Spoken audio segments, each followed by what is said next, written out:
सुप्रभात बच्चों। आज हम कठपुतली कविता के अंतर्गत कविता से आगे प्रश्नों का अध्ययन करेंगे, उनको समझेंगे। प्रश्न है, बहुत दिन हुए हमें अपने मन के छंद छुए। इस पंक्ति का अर्थ और क्या हो सकता है? तो आपको मैंने कविता पढ़ाई थी, उसमें जो कठपुतली है पहले वाली, वह कहती है कि बहुत दिन हो गए हमने अपने मन के छंद छुए, अर्थात अपने मन की इच्छा। छंद का अर्थ बताया था आपको, इच्छा या कामना को पूरा किया। अपने मन की जो चाह थी हमने वो पूरी की, वह जो कार्य हम करना चाहते थे वह कार्य किए। अब इस पंक्ति का और क्या अर्थ हो सकता है? हम नीचे जो वाक्य दिए गए हैं उसकी सहायता से आपको सोचना है। तो वाक्य हैं आपके, बहुत दिन हो गए मन में कोई उमंग नहीं आई। बहुत दिन हो गए मन के भीतर कविता सी कोई बात नहीं उठी जिसमें छंद हो या लय हो। बहुत दिन हो गए गाने गुनगुनाने का मन नहीं हुआ। या बहुत दिन हो गए मन का दुख दूर नहीं हुआ और न मन में खुशी आई। तो आपको कविता में बताया गया कि जो पहले वाली कठपुतली है, जब वह स्वतंत्र होना चाह रही थी तो उसके साथ ही और कठपुतलियाँ भी स्वतंत्र होना चाह रही थी।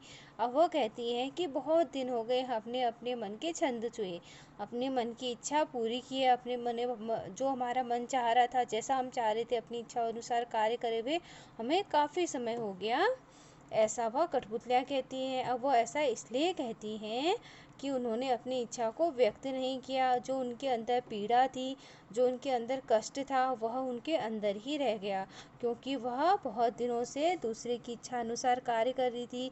उन्हें अपनी इच्छा अनुसार कार्य करने का मौका नहीं मिल पा रहा है, इसलिए वह कठपुतलियाँ ऐसा कह रही हैं।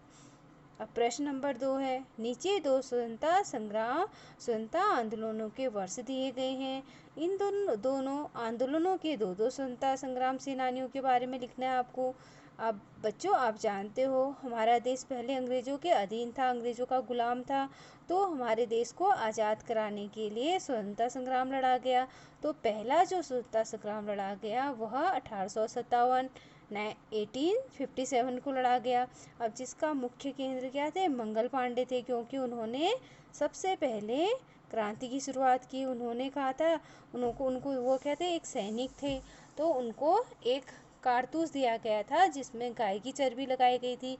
तो उन्होंने कहा था कि मैं अपने मुंह से इसको नहीं खोलूँगा। तो उन्होंने विद्रोह किया था सबसे पहले। फिर उसके बाद दूसरी झांसी की रानी, जो एक महिला होते हुए भी अंग्रेजों से, जिन्होंने लोहा लिया, अंग्रेजों को लोहे के चने चबाने पर मजबूर कर दिया। अंग्रेजों से वो इतनी वीरता से लड़ी कि अंग्रेज उनकी वीरता से बहुत ज़्यादा भयभीत हो गए। अब इसके बारे में, इन दोनों के बारे में आपको पता करना है। फिर दूसरा है 1942 1942 में। अब जो महात्मा गांधी और जवाहरलाल नेहरू जी थे मेन। फिर इनमें महात्मा गांधी जी हैं जिन्होंने सत्य और अहिंसा के बल पर हमारे देश को आज़ादी दिलाई। इसलिए ये युग पुरुष, महात्मा गांधी जी को युग पुरुष भी कहा जाता है और भारत में इनको राष्ट्रपिता भी कहा जाता है। फिर दूसरे हैं जवाहरलाल नेहरू जी। जवाहरलाल नेहरू जी ने क्या किया था? वो हमारे देश के पहले प्रधानमंत्री बने। उन्होंने भी हमारे देश को स्वतंत्रता दिलाने के लिए बहुत सारे कार्य किए, जिसकी वजह से हमारा देश आज़ाद हो पाया। तो बच्चों, ये दोनों हमारे दो स्वतंत्रता संग्राम लड़े गए, जिनमें 1857 और 1942 के जो आंदोलन हुए थे स्वतंत्रता संग्राम के अंतर्गत। 42 में आपका भारत छोड़ो आंदोलन हुआ था। इसके महानायक महात्मा गांधी और जवाहरलाल नेहरू जी थे।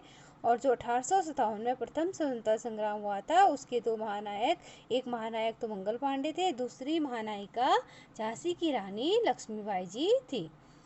अब इसके बाद हम अनुमान और कल्पना प्रश्नों का अध्ययन करेंगे, उनको समझेंगे। स्वतंत्र होने की लड़ाई कठपुतलियों ने कैसे लड़ी होगी? स्वतंत्र होने के बाद उन्होंने स्वावलंबी होने के लिए क्या क्या प्रयत्न किए होंगे? यदि उन्हें फिर से धागे में बांधकर नचाने के प्रयास हुए होंगे, तब उन्होंने अपनी रक्षा किस तरह के उपायों से की होगी? आपको ये चीज़ अपने अनुमान लगाना है, इसमें कल्पना लगानी है। इसमें आप अपने मन से भी अनुमान लगा सकते हो। अब जो हमारे अनुमान से वो आपको बता रहे हैं, जो लेखक के अनुमान से है।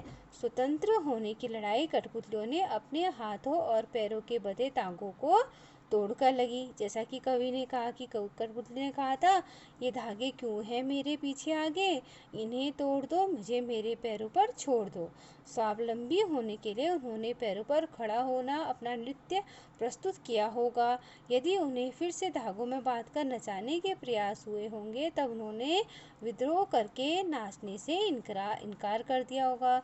तो आपको जैसा बताया गया था, जो कठपुतली होती है वो काठ की गुड़िया होती है, उसके दोनों हाथों में धागे बांधकर उसको नचाया जाता है। तो जब कठपुतली को नचाया जाता है तो वह दूसरे के इशारों पर नाचती है, लेकिन कठपुतली ने जब स्वतंत्र होने की इच्छा की तो वह खुद स्वावलंबी हो गई और उसने नृत्य प्रस्तुत करने से इनकार कर दिया। जब वो अपने कहती है कि मैं नहीं वो करना चाहती आपकी इच्छा अनुसार कार्य, मैं अपनी इच्छा अनुसार कार्य करना चाहती हूँ, तो उसने नृत्य करने से इनकार कर दिया और ये उसका विद्रोह था। तो आज के लिए इतना ही, धन्यवाद।